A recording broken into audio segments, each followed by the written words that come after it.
coming up on BCN Today. Old Man Winter pays us a visit again as some southern Alberta regions are hit with 50 centimeters of snow. Plus, Coaldale RCMP charged the driver of a vehicle that slammed into an SUV, killing a Coalhurst woman. And the federal Liberals' new deputy prime minister makes a stop in the U.S. to finalize a new North American trade deal. Your Canada. Your Southern Alberta. Your stories. From our studios in the heart of Lethbridge, it's BCN Today with Jeanette Roche. Hello and thanks for joining us today. A prolonged period of snow continues for southern Alberta. Some areas were hit with 50 centimeters of snow yesterday. An additional 5 to 10 centimeters is expected today for Lethbridge. Gusty northerly winds are producing near zero visibility and blowing snow in open areas. The heavy snow will taper off this evening, though. During yesterday's snowstorm, winds reduced visibility to near zero. BCN's Loris Alexander was at the Lethbridge Airport and says it was almost business as usual despite threatening weather conditions. This is Lethbridge's third massive snowstorm for the season, but it has not crippled travel, nor did the city grind to a halt. Here at the Lethbridge Airport, very few canceled flights with only one delay. The weather is bad here today, but the airport is operational and the runways are in fairly good condition.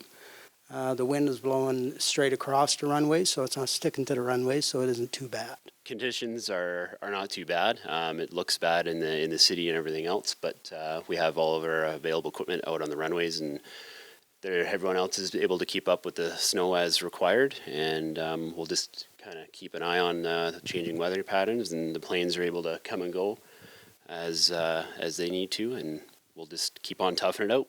Only 2 schools were closed today due to weather conditions. One school even making their way to the airport for a field trip. It's poor visibility out today. It is nerve-wracking being on the roads with a bus of kids. There is snow on the highways. I mean, in town isn't too bad, but out of town in the rural area, it is scary to drive in this kind of weather. Still a cautionary reminder to monitor alerts and forecasts issued by Environment Canada. For Bridge City News, I'm Loris Alexander. Thank you, Loris. Coaldale RCMP have charged a 36-year-old man in connection with a 2-vehicle accident which took the life of a 66-year-old Coalhurst woman on Monday. Wesley Brian Phillips was charged with failing to provide a blood sample along with an impaired driving offense. Phillips's Volkswagen Jetta was traveling westbound on Highway 3 when it collided with a Ford Escape near the stop sign at the intersection of Coalhurst. The driver of the Escape died at the scene. A missing hunter has been located in the Beaver Mines area and he's in good health. He had been missing for about 24 hours. His family contacted Crow's Nest Pass RCMP late in the evening on Tuesday, reporting that he was overdue. The 48-year-old Pincher Creek man had been out hunting on Tuesday afternoon, but had not been heard from for several hours. A coordinated search effort was conducted yesterday morning at 7 a.m. and by 6:30 last night, he was located in the Beaver Mines Lake Road area. He reported that his vehicle had broken down, causing the experienced outdoorsman to be stranded overnight. Scary situation. The transit union in Lethbridge has thrown its support behind our local school boards, which are impacted by City Council's decision to stop delivery of school bus services after the 2019-2020 school year. Travis Oberg, president of the ATU, says he's shocked Council would make this decision without any public consultation. Oberg said he has 60 drivers whose jobs are on the line, and the union is considering next steps. We're urging parents in the community to contact City Council to reach out and voice their displeasure with the decision that the city's made. This is, although Council has said they're looking out for the best interest of the taxpayers, this is going to be an increased cost to the taxpayers. If the school boards are unable to put this in-house, there's the opportunity that they may have to tender this out to a private for-profit corporation. And anytime you end up with a private for-profit corporation in the school bus industry, you end up with paying additional service fees to that private for-profit company. Lethbridge Mayor Chris Spearman says the city's decision to end its contract with local school boards will have an impact on these drivers. Spearman adds that whatever entity takes over the service will most likely need experienced drivers. The Business Council of Alberta was giving its input into the Alberta economy. The group met at the Coast Hotel for a series of meetings and roundtable discussions Wednesday. The big topics of discussion were how government policies can improve our situation and the current state of Alberta businesses. Our purpose as an organization is to make life better for Albertans, and we do that through shared prosperity, public policy. We believe that business can be a force for good in the world, and so developing public policy that will enable a broader balance between business and society. We also heard a real rallying call for the business community to come together and have constructive conversations about how do we move forward in the community talking about and whether it's agriculture and energy, whether it's organic and non-organic, whether it's renewable and non-renewable, having a real embracing of that new approach to business and how do we find a common way together. There was a couple challenges talked about, but primarily today was about what we can do to move forward together, how we can have a strong impact within our own region here and overall within our province. As our slogan is, being the voice of business, the louder we can make that voice, and the more we can make that voice being about Lethbridge with government and industry, the better off Lethbridge will be. For more information on the Council's research on the Alberta economy, visit their website at businesscouncilab.com. The UCP government says it will put a temporary freeze on new photo radar devices. Beginning December 1st, towns and cities will not be able to install new or upgraded photo radar equipment.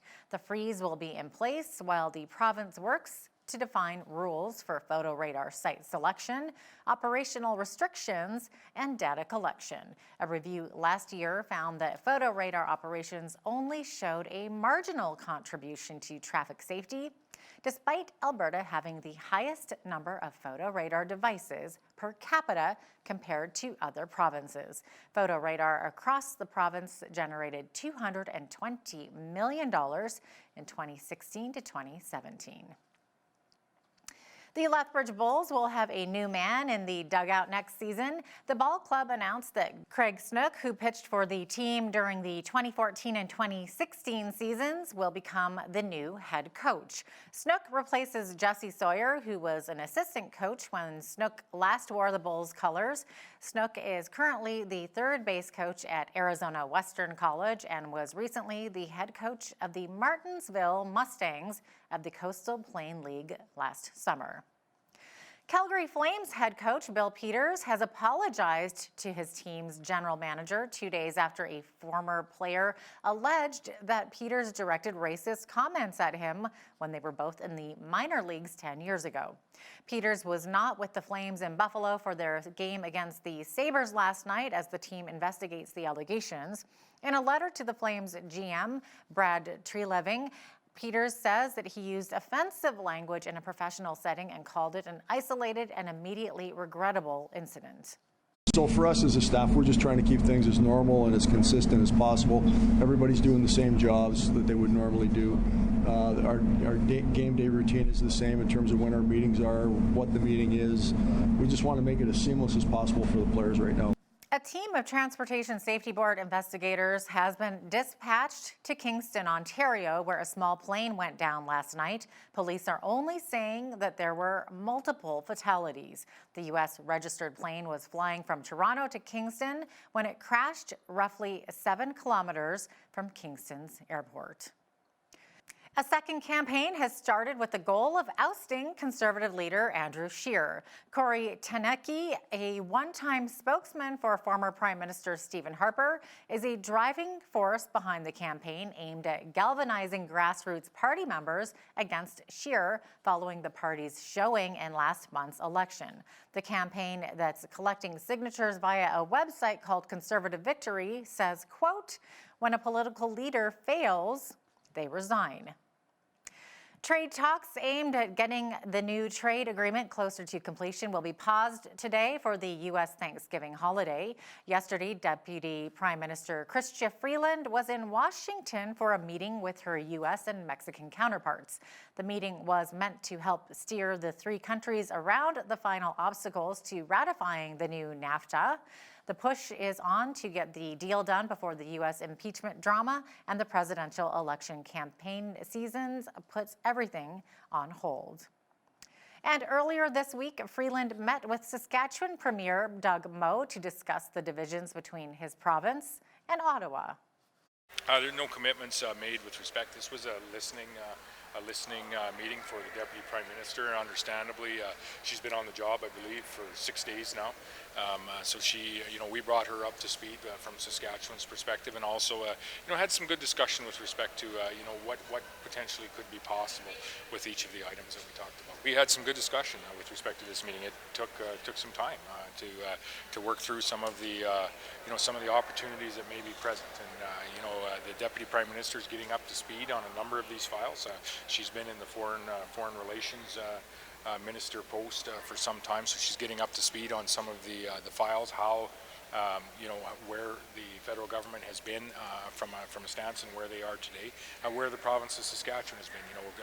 Files like carbon taxation, for example, and what some of the investment that is occurring in our industries, investment that is resulting in real carbon emissions reductions, real sequestration opportunities, and ultimately resulting in some of the cleanest products being supplied around the world. So Freeland not only met with the Saskatchewan Premier, but she also recently got together with Alberta Premier Jason Kenney at the legislature in Edmonton. So it appears as though the Trudeau Liberals are trying to bridge the gap between Ottawa and the prairies. One of our political analysts, Brian Lilly, says the Freeland visit didn't really result in any solutions, but it was a good first step by the Liberals. They don't have solutions yet, I'll tell you that much. They were not offering solutions in these meetings this week with the premiers of Alberta and Saskatchewan, with the mayors of Edmonton and Regina, but they are at least listening and reaching out. That's more than they've done in the past at times, so kudos to them for that, and kudos to the premiers who have been at odds with the Trudeau Liberals for taking the time, sitting down, having respectful conversations.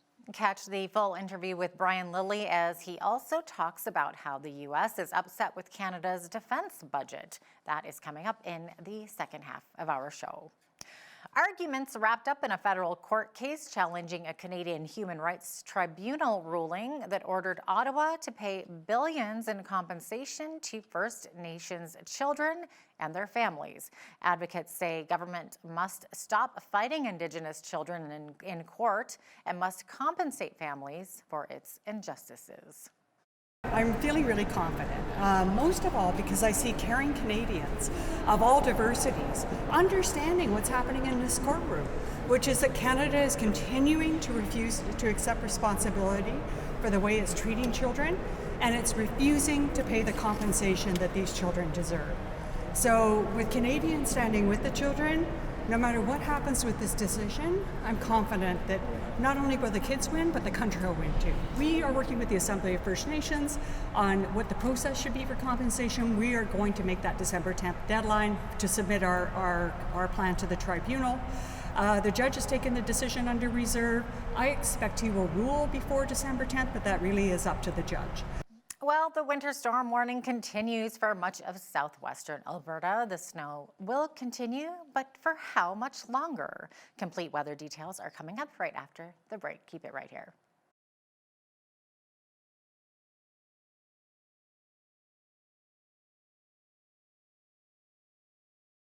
Welcome back. Here's a look at our weather highlights for today and tomorrow. A prolonged period of snow is expected for southern Alberta. We're expecting 5 to 10 centimeters still for Lethbridge. Today, a high of -9. Snow continues into tomorrow as well. -11 is the high, and then the snow should taper off by tomorrow late afternoon. But then after that, look what we have. We've got 5 days of sunshine coming at us. -7 is the high for Saturday. 0 degrees is the high for Sunday. Then we're going to go into plus temperatures. We're going to have 1 degree on Monday, all the way up to 10 degrees on Tuesday, and they're forecasting 8 degrees for Wednesday and lots of sunshine. So hopefully that sunshine stays in our forecast. The highs and lows this time of year, according to the Almanac, they tell us that 1 degree should be the high for this time of year. -9 is the low for this time of year. But the highest temperature on this day was in 1956. It was 16 degrees. And the low was -32 back in 2006. The sun rose this morning at 8:02 a.m. and will be setting this afternoon at 4:36 p.m. That is roughly 2 minutes shorter of a day than we had yesterday. Over to the west coast, lots of sunshine in Victoria and Vancouver today. Highs of 7 degrees and 6 degrees in those cities, but snow expected in Alberta. Edmonton will be looking at a high of -8, and Calgary's also expecting lots of snow today as well. Over in Saskatchewan, all across the prairies today, snow. Saskatoon will be a high of -6 also in Regina. A -5 high is expected today in Winnipeg, with snow flurries there as well. Now in Toronto, we've got mixed precipitation. We've got mix of snow and rain turning into sleet. High of 3 degrees. Same thing for Ottawa with their precipitation. High of 2 degrees there, and snow expected today in Montreal with a high of 2 degrees. Over in Atlantic Canada, same situation happening in Fredericton with a high of 2 degrees. Lots of precipitation here in this form of snow and rain. Lots of rain, though, expected throughout the rest of the Maritimes. Charlottetown, a high of 4. Halifax, a high of 3 degrees. And St. John's will see a high of 5 degrees. Lots of rain in that whole region. That's your forecast. Here's a look at what's happening in your community.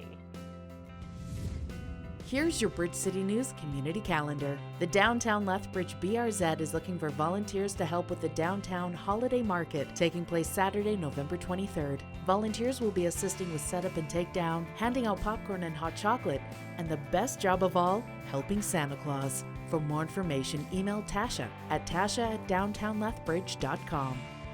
The 15th Annual Lethbridge Mayor's Prayer Breakfast is taking place Saturday, November 30th at 9 a.m. at the Sandman Signature Lethbridge Lodge. Put on by the Lethbridge Evangelical Ministerial Association, come join in the gathering to honor and pray for those who have dedicated their lives to the service of our community. Tickets are $20 and can be purchased by calling 403-308-1696 or email mpblethbridge@gmail.com. Make Christmas special for a child in need. Center Village Mall Toy Mountain is accepting donations of new unwrapped toys until December 20th during mall hours. All toys will be distributed through the joint efforts of the Christmas Hope campaign. For details, visit christmashope.ca. Plus, come for the arrival of the big guy himself, Santa Claus, at Center Village Mall on Saturday, December 7th at 11 a.m. And that's your Bridge City News Community Calendar. Did you lose something in your bedroom? Today's daily life hack will give you a sinister way of finding it. Take a picture of your bedroom and post it on Facebook and have your friends play I Spy. And that's been your daily life hack. I guess that could work for any room, really. Well, if you've been watching the Macys Thanksgiving Day Parade this morning, you may have noticed that the iconic balloons aren't flying as high in the air as they normally do. Wind has been forecasted for the parade in New York City today. City regulations restrict the parade balloons when wind gusts exceed 34 miles per hour. While wind gusts were initially expected to ground the balloons, city officials have opted to have the balloons fly lower to the ground. Parade is an incredibly important part of our country's history, our tradition, and it's a big day to celebrate, really coming together and giving thanks. It's a parade that's been going on for over 93 years, so this is a really important part of everything that we do on that day. Vaping, you see it everywhere in people's cars, at parks, or on outdoor patios when it's a little warmer out. There's a lot of controversy surrounding e-cigarettes and how manufacturers have been targeting teens across North America. In New York, lawmakers in New York have voted to ban flavored cigarettes, electronic cigarettes, that is. Opponents of the ban say flavored e-cigs have helped tobacco smokers quit. I am very proud that we're voting on this. We've seen a significant amount of reluctance on the part of the White House and the FDA to create a ban on these flavors, and the governor's executive order is currently being challenged in court. New York cannot and will not wait, and Introduction 1362A, sponsored by our Health Committee Chair Mark Levine, would ban the sale of flavored e-cigarettes and flavored e-liquids in New York City, including mint, menthol, and wintergreen e-cigarettes and e-liquids. Now, I want to acknowledge that we have listened intently to adults who have told us that e-cigarettes have enabled them to quit smoking. And that's in part why we will continue to allow the sale of vaping devices and tobacco-flavored liquids. But make no mistake, we have no higher obligation than protecting the health of kids. Premiers from across Canada are meeting in Toronto this weekend. Our political analyst Brian Lilly will explain why, and that's coming up in the second half of our show right after the break. Stay with us.